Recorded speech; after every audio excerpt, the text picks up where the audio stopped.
તો હવે નજર કરીએ સુપરફાસ્ટ સમાચારો પર।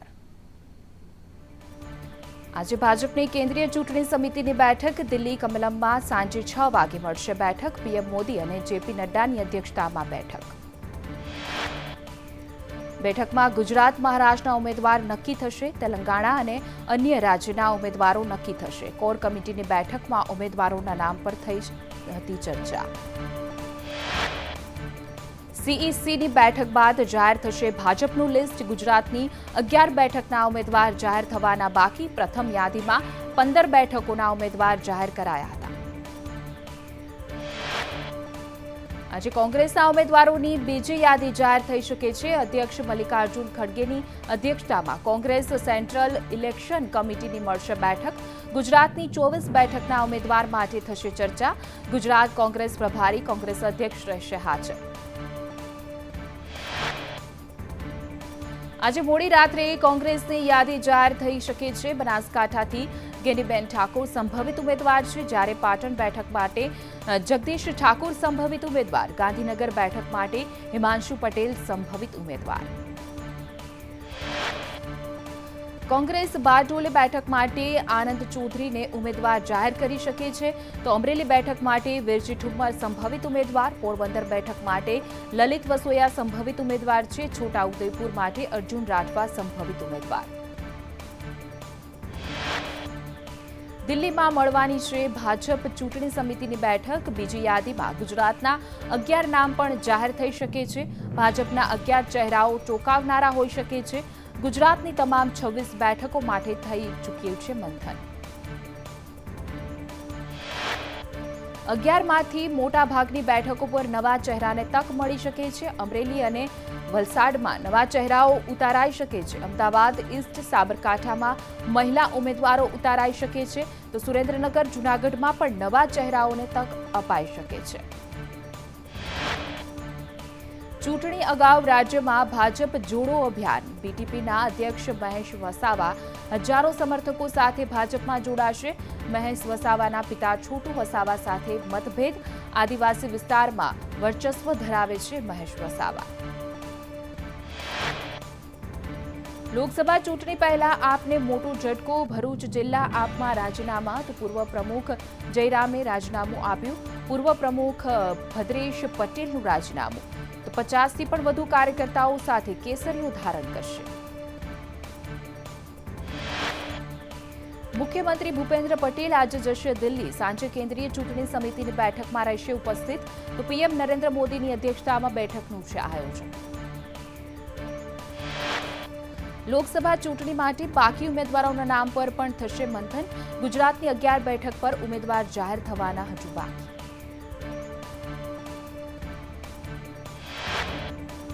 ધોરણ 10 અને 12ની બોર્ડની પરીક્ષા। 15 લાખથી પણ વધુ વિદ્યાર્થીઓની બોર્ડની પરીક્ષા। ધોરણ 10માં 9,17,687 વિદ્યાર્થીઓ પરીક્ષા આપી રહ્યા છે।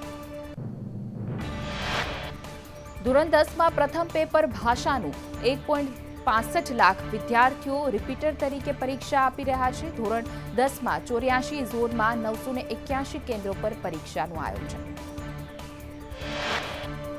130થી પણ વધુ કેદીઓની બોર્ડની પરીક્ષા। 4 જેલ કેન્દ્રો પર પરીક્ષા યોજાઈ। ધોરણ 12 સામાન્ય પ્રવાહમાં 4,89,279 વિદ્યાર્થીની પરીક્ષા। ધોરણ 12 વિજ્ઞાન પ્રવાહમાં 1,32,073 વિદ્યાર્થીની પરીક્ષા। 56 ઝોનમાં 663 કેન્દ્રો પર પરીક્ષા વ્યવસ્થા ગોઠવાઈ। તમામ કેન્દ્રો પર સીસીટીવી કેમેરાથી નજર। ધોરણ 10 અને 12ના વિદ્યાર્થીઓને સીએમએ શુભેચ્છા પાઠવી। ઉજ્જવળ કારકિર્દી ઘડવાનો સ્વર્ણિમ કાળ બને એવી શુભેચ્છા। આત્મવિશ્વાસ રાખશો તો પરીક્ષા સફળતા સિદ્ધિ મળશે।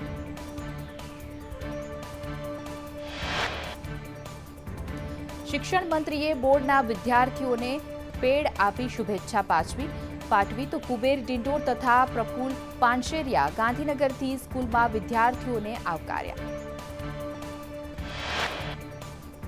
અમદાવાદ ગ્રામ્ય જિલ્લા શિક્ષણ અધિકારીએ ધોરણ 10ના વિદ્યાર્થીઓને પરીક્ષાને લઈને શુભકામના પાઠવી હતી. પરીક્ષા ખંડમાં પ્રવેશ કરતા વિદ્યાર્થીઓનું મોઢું મીઠું કરાવી સ્વાગત કરવામાં આવ્યું. વિદ્યાર્થીઓમાં ભય દૂર કરવાનો પ્રયાસ હાથ ધરાયો. રાજકોટમાં ધોરણ 10 અને 12ની પરીક્ષાનો પ્રારંભ. તો રાજકોટ શહેર અને જિલ્લામાં 80,000થી પણ વધુ વિદ્યાર્થીઓ પરીક્ષા આપી રહ્યા છે. પરીક્ષા કેન્દ્રો પર વિદ્યાર્થીઓને ફૂલ આપી મોં મીઠું કરાવવામાં આવ્યું. રામાયણની ચોપાઈ વગાડી વાતાવરણ રામમય બનાવવામાં આવ્યું. બોટાદ પોલીસની સરાહનીય કામગીરી. ધોરણ 10ની વિદ્યાર્થીને પોલીસે સ્કૂલે પહોંચાડી. વિદ્યાર્થીનીને અલગ સ્કૂલમાં પહોંચી ગઈ હતી. પોલીસની ગાડીમાં વિદ્યાર્થીનીને પરીક્ષા કેન્દ્ર પહોંચાડવામાં આવી. પીએમ મોદી આવતીકાલે એક દિવસના ગુજરાત પ્રવાસે આવશે. સવારે 10 વાગે સાબરમતી આશ્રમની મુલાકાત લેશે. આશ્રમ ભૂમિવંદના કાર્યક્રમમાં ઉપસ્થિત રહેશે. કોચરબ આશ્રમને ખુલ્લો મૂકશે. તો ગાંધી આશ્રમ સ્મારકના માસ્ટર પ્લાનનું લોકાર્પણ કરશે. પીએમ મોદી ગુજરાત રાજસ્થાનની વિકાસલક્ષી યોજનાની ભેટ આપશે. 10 નવી વંદે ભારત ટ્રેનનું પ્રસ્થાન કરાવશે. સાબરમતી રેલવે સ્ટેશન ખાતેથી ફ્લેગ ઓફ કરાવશે પીએમ મોદી. તો ફ્લેગ ઓફ ઉપરાંત 13 સ્થળો પર લોકાર્પણ અને ખાતમુહૂર્ત. રેલવે સ્ટેશનો પર 50 જેટલા જન ઔષધિ કેન્દ્ર શરૂ થશે. વન સ્ટેશન વન ઉત્પાદન આઉટલેટો ખુલ્લા મુકાશે. તો પીએમ મોદી નવા કંટ્રોલ સેન્ટરની પણ મુલાકાત લેશે. કચ્છ જૂનાગઢ બાદ સલાયામાં દાદાનું બુલડોઝર ફર્યું. સલાયા બંદરે ગેરકાયદે દબાણો દૂર કરાયા. રેલવેની જમીન પર કરેલ ગેરકાયદે દબાણ હટાવાયા. તો ચુસ્ત પોલીસ બંદોબસ્ત વચ્ચે ડિમોલેશનની કાર્યવાહી.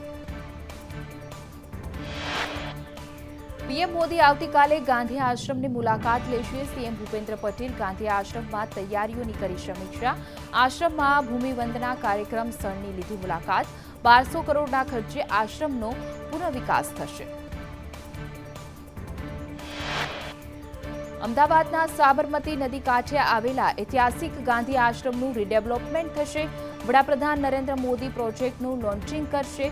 તો 1200 કરોડના ખર્ચે કરાશે નવીનીકરણ.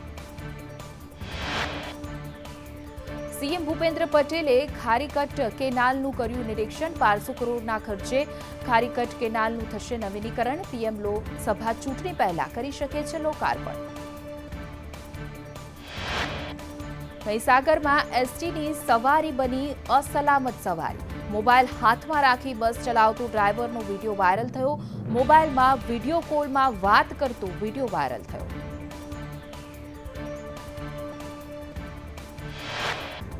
ખાંભા ગીરના છેવાડાના ગામડાઓમાં ઉનાળાની શરૂઆતમાં પીવાના પાણીની સમસ્યા. ગીરના ગીદરડી ગામમાં નર્મદાની પાઇપલાઇન ફિટ કર્યાને 10 વર્ષ વીત્યા છતાં હજુ નર્મદાનું પાણી નથી મળી રહ્યું.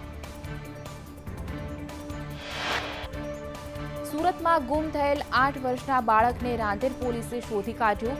ઘર પાસે રમતા રમતા ગુમ થઈ ગયો હતો બાળક. 8 વર્ષનો અરમાન શેખ રસ્તો ભૂલી ગયો હતો. પોલીસે સીસીટીવીના આધારે બાળકને શોધી કાઢ્યો. સુરતમાં 31 માર્ચે ચેમ્બર ઓફ કોમર્સમાં ચૂંટણી યોજાશે. ઉમેદવારી ફોર્મ પાછું ખેંચવાનો આજે અંતિમ દિવસ છે. 14 માર્ચ ઉમેદવારોની અંતિમ યાદી જાહેર કરાશે. વિવિધ કેટેગરી માટે 151 ઉમેદવારો દ્વારા ફોર્મ ભરાયા. 151 ઉમેદવારોમાંથી ફક્ત એક ફોર્મ રદ થયું હતું. ચૂંટણી અંગે ચિત્ર આજે થશે સ્પષ્ટ. ગાંધીનગરમાં શ્રમ પારિતોષિક એવોર્ડનું આયોજન. મંત્રી બળવંતસિંહ રાજપૂતના હસ્તે 64થી પણ વધુ શ્રમિકોને શ્રમ પારિતોષિક એવોર્ડ એનાયત કરાયો. રાજ્યના 2 નવા આઈટીઆઈ ભવનનું પણ લોકાર્પણ. ગીર સોમનાથમાં 5 વર્ષની 2 બાળકી સાથે દુષ્કર્મ. ચોકલેટની લાલચ આપીને નરાધમ બાળકીઓને જાળીમાં લઈ ગયો હતો. પોલીસે હવાનને પકડી જેલમાં નાખ્યો. સુરતમાં બાળકી સાથે દુષ્કર્મ કરનાર સામે ચાર્જશીટ. આરોપી સામે પોલીસે 13 દિવસમાં ચાર્જશીટ ફાઇલ કરી. ચોક બજારમાં 4 વર્ષની બાળકી સાથે આચર્યું હતું દુષ્કર્મ. નરાધમ અંકિતે ચોકલેટની લાલચ આપીને પહેલા અપહરણ અને બાદમાં દુષ્કર્મ કર્યું હતું. સુરતમાં ભાજપ કાર્યકરોના હત્યારાઓ જેલ હવાલે, આરોપી સસ્પેન્ડ પોલીસ કર્મી રોનક હિરાણી જેલ હવાલે થયો. મૃતક સલીમ બગડિયાની કરી હતી હત્યા. કોર્ટે આરોપીને લાજપોરની જેલ કસ્ટડીનો ઓર્ડર કર્યો. વિંછિયામાં વ્યાજખોરો બન્યા બેફામ. વ્યાજખોરોએ નાણાં લેનાર યુવકનું અપહરણ કર્યું. વ્યાજખોરોના ત્રાસથી કંટાળીને યુવકના માતા પિતાએ દવા આપી આપઘાતનો કર્યો પ્રયાસ. પોલીસ કાર્યવાહી ન કરતી હોવાના પણ આક્ષેપ. સુરતના કતારગામમાં ભાગીદારોએ કરી 4 કરોડની ઠગાઈ. લખાણી પિતા પુત્રએ જમીનમાં ભાગીદાર સાથે કરી ઠગાઈ. જમીન પચવા ઠરાવ સાથે ચેડા કર્યા. એન્ટ્રી નામે પણ ખેલ કર્યા. પોલીસે વધુ તપાસ હાથ ધરી. અમદાવાદમાં સ્ટન્ટ કરતા યુવકે જીવ ગુમાવ્યો. રિવોલ્વર સાથે સ્ટન્ટ કરતા ફાયરિંગથી યુવકનું મૃત્યુ થયું. રિવોલ્વર ખાલી હોવાનું માની સ્ટન્ટ કરતા નીપજ્યું મોત. દિલ્હીમાં સશક્ત નારી વિકસિત ભારત કાર્યક્રમ.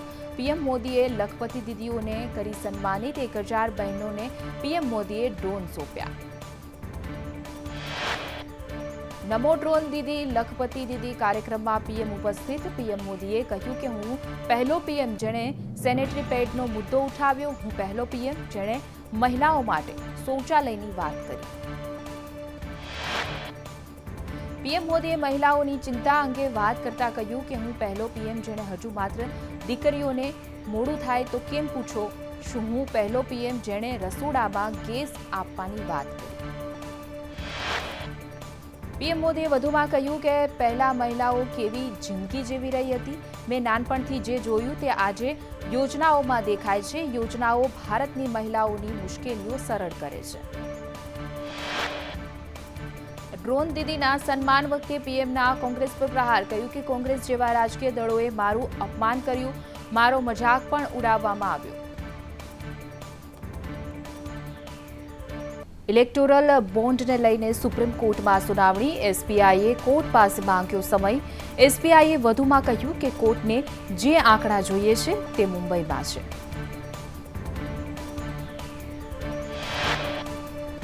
બંગાળના સંદેશ ખાલીમાં સીબીઆઈની ટીમ પર થયેલા હુમલા મુદ્દે આજે સુપ્રીમ કોર્ટમાં સુનાવણી.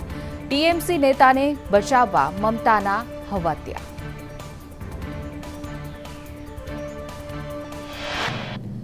હરિયાણાના રેવાડીમાં ગાડીની ટાયર બદલતી રહેલા લોકોને કાર ચાલકે ઉડાવતા 6 લોકોના મૃત્યુ થયા. દર્શન કરી પરત ફરી રહેલા લોકોને અકસ્માત નડ્યો. અમેરિકન ન્યૂઝ નેટવર્ક CNNએ એક રિપોર્ટમાં કર્યો દાવો. પીએમ મોદી અને અન્ય કેટલાક નેતાઓએ કરી હતી મધ્યસ્થી. અમેરિકાએ પીએમ મોદી સહિત કેટલાક દેશોના નેતાઓની માંગી હતી મદદ. રશિયાની યોજના વિશે 2022ના અંતમાં જાણકારી મળી હતી. યુક્રેનની સેનાએ ખેર્સનમાં રશિયન સેનાને ઘેરી લીધી હતી. ખેર્સનમાં રશિયાએ પરમાણુ હુમલાની યોજના બનાવી હતી. અમેરિકાએ ભારત અને અન્ય વૈશ્વિક નેતાઓની માંગી હતી મદદ. અમેરિકાના કહેવાથી ભારત સહિતના દેશોએ રશિયા પર દબાણ કર્યું. આખરે રશિયાએ પરમાણુ હુમલાનો પ્લાન માંડી વાળ્યો. હોલિવૂડના સૌથી પ્રતિષ્ઠિત ઓસ્કાર 2024ની શરૂઆત. ઓપનહાઇમરને મળ્યો પહેલો ઓસ્કાર તો રોબર્ટ ડાઉની જુનિયરે જીત્યો બેસ્ટ સપોર્ટિંગ એક્ટર એવોર્ડ. દિગ્દર્શક ક્રિસ્ટોફર નોલાનની ફિલ્મ ઓપેનહીમરને શ્રેષ્ઠ ફિલ્મનો એવોર્ડ મળ્યો. ઓસ્કાર 2024માં ઓપેનહેમરને 13 કેટેગરીમાં નોમિનેશન મળ્યું હતું, જેમાંથી ફિલ્મે 7 એવોર્ડ જીત્યા. તેમાં શ્રેષ્ઠ સહાયક અભિનેતા, શ્રેષ્ઠ અભિનેતા, શ્રેષ્ઠ નિર્દેશકનો પણ સમાવેશ. ટોક્યોના મેડાલિસ્ટ રેસલર પેરિસ ઓલિમ્પિકથી બહાર. નેશનલ ટ્રાયલ્સની સેમીફાઇનલમાં બજરંગને રોહિત અને રવિને ઉદ્દીતે હરાવ્યા.